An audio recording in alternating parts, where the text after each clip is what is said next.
What's up, guys? So welcome back to the channel. Hopefully today I'll be tuning the Colorado. So bit of a story, went to tune it last week and plugged the remote tune in, and it wasn't reading the tune wasn't talking to the ECU. So a bit of troubleshooting. Turns out the tuner who last tuned the Colorado, he actually tuner locked it. So the new tune kit couldn't read any of the data, so had to pull out the ECU and post this to Perth, get the tuner to put it back to stock and unlock it. So I'll put the ECU back in the car now, and then I'll show you the tuning process, and hopefully it all works without any dramas, because yeah, pretty surprised when I went to tune it and couldn't read anything. So yeah, glad I was able to get this back, and yeah, we'll see how we go. All right, I just put the ECU back in. So this is the remote tune app. So just put the ignition on.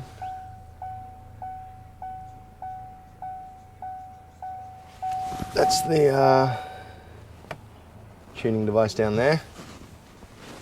Just make sure, turn that off. And then if we come over to flash, read vehicle, should just connect to this remote tune automatically, because I've already had it connected when I tried to do the initial tune.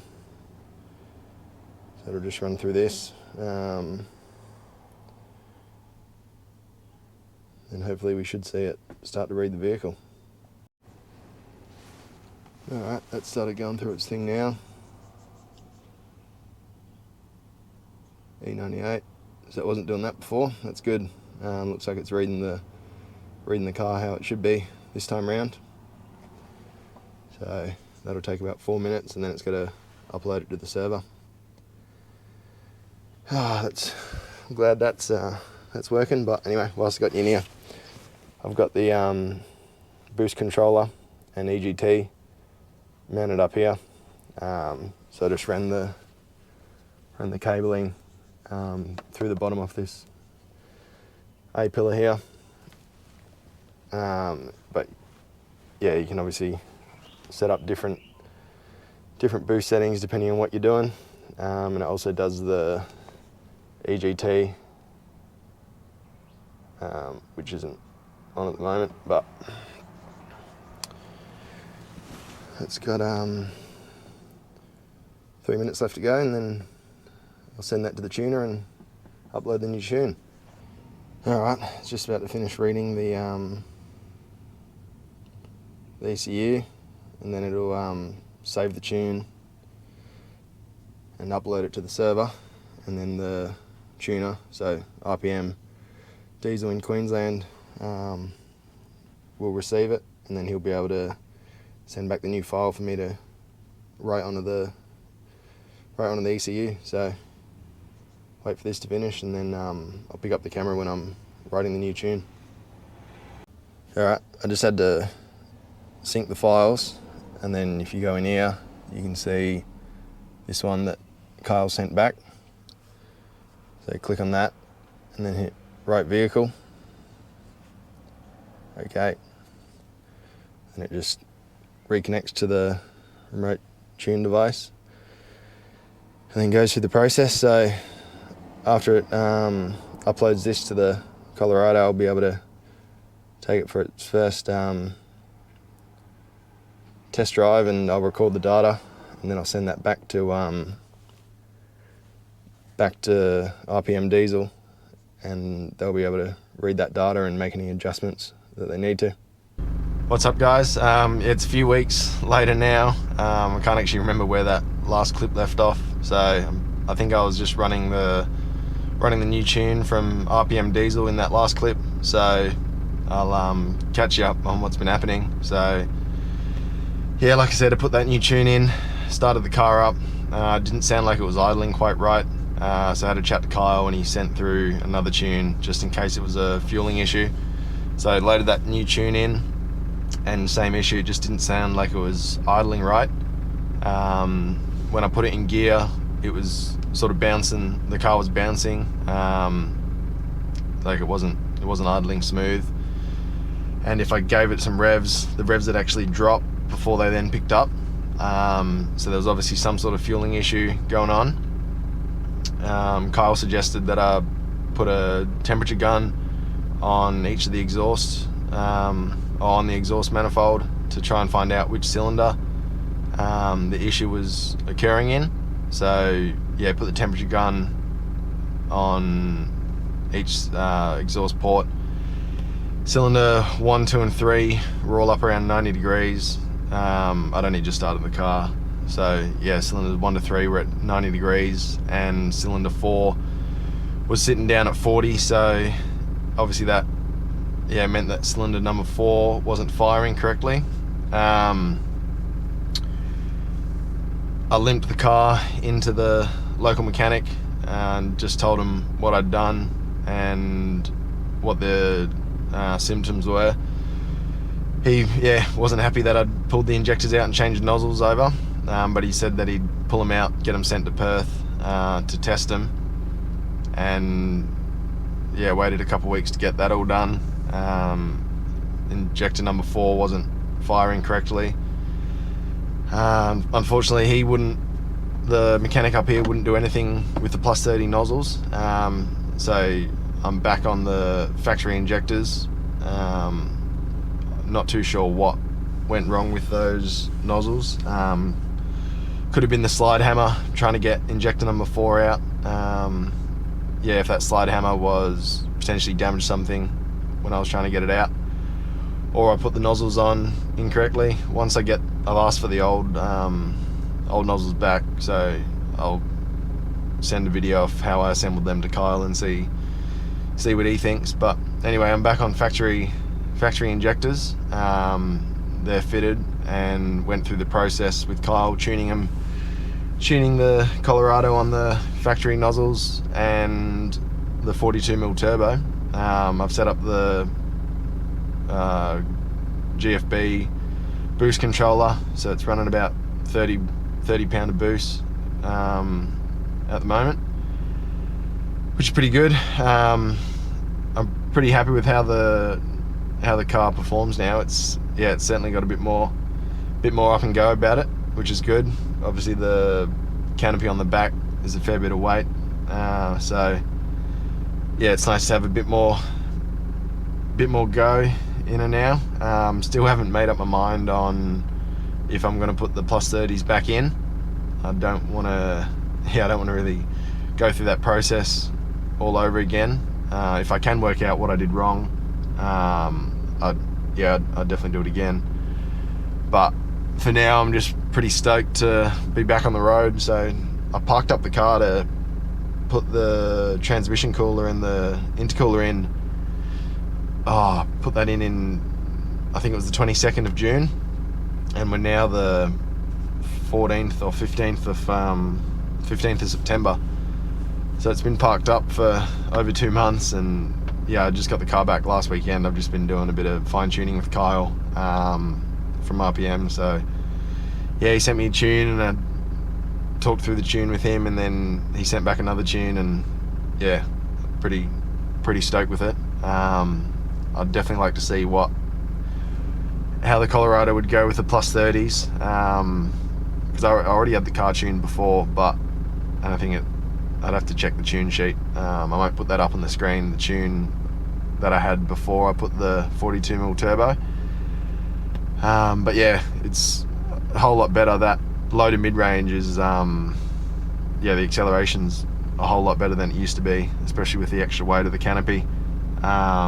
One thing to note, I do have the stainless snorkel from Access Fab, and I've now put in a stainless intake pipe from the airbox to the turbo, and the induction noise is pretty loud. So if you don't like driving with if you like driving with your windows down, you probably want to think about that before you change your intake piping all over to stainless, because yeah, it's got a bit of, it's pretty loud.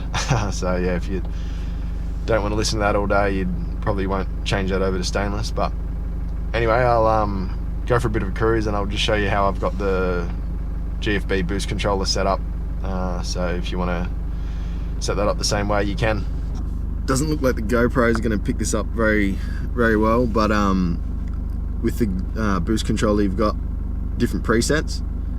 I've only set up one preset at the moment, so preset 1, and if you go through the settings, so the duty cycle, I've got it set to 100, which is pretty much max. The gain, I haven't played around with too much, but you want to get the gain as high as you can without over boosting. And then the over boost I've got set at the moment to 36.5 psi. I can probably drop that down now, because I know that I'm only boosting up to 30 pound, and yeah, that's peak hold. So when I've done a pull, it'll just show me what my max boost was for 2 seconds. Obviously display units in PSI, and you can adjust the colors off everything. But anyway, I'll go for a bit of a cruise and show you how she goes. I'll put the window down so you can hear this induction noise.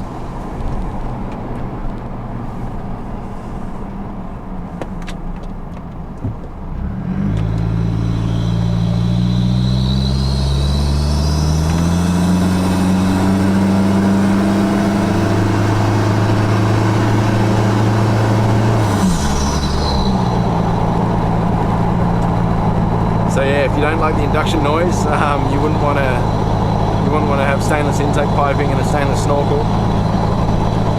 Put the window. Hopefully you could hear that all right. It wasn't all just wind, but yeah, I'll do a pull up this little back road.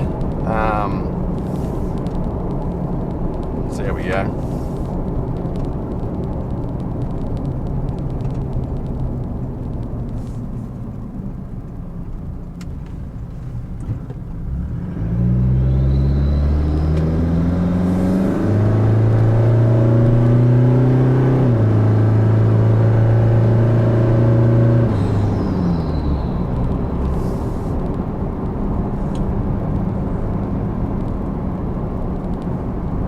But yeah, the 42mm turbo from RPM diesel goes a lot better than the factory one.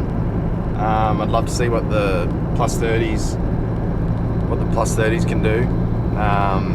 Yeah, I'm still pretty keen to get them in. I just need to work out how to do it. I'm talking to a company in Perth that can install them and tune them. So hopefully get that done in the next few months when I'm back down in Perth.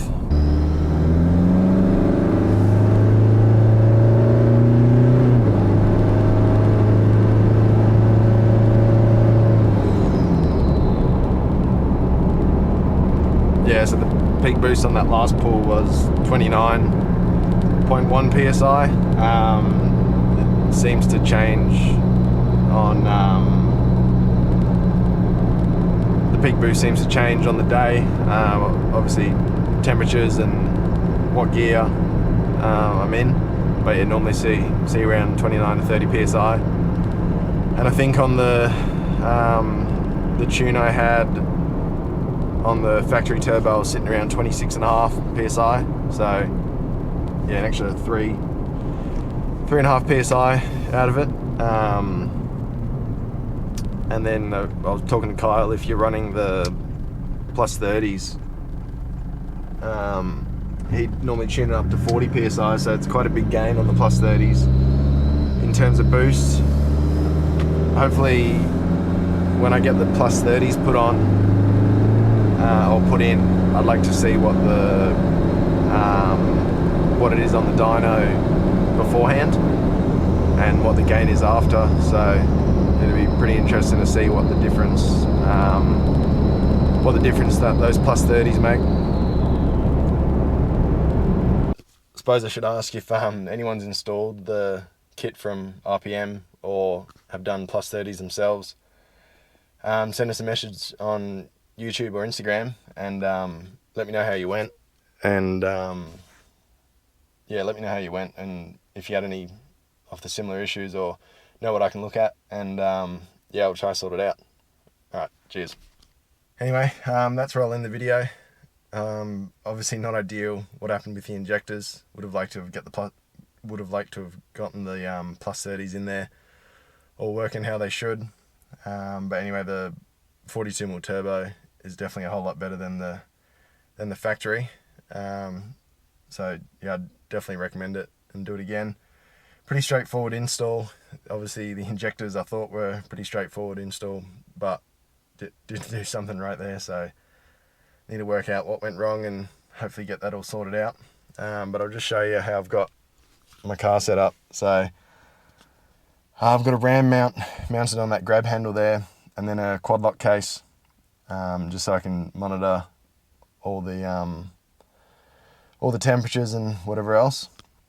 And then behind there, I've got the GFB boost controller, so I can monitor the boost as well as the EGTs. So that's where I'll end the video, and thanks for watching. Cheers, guys.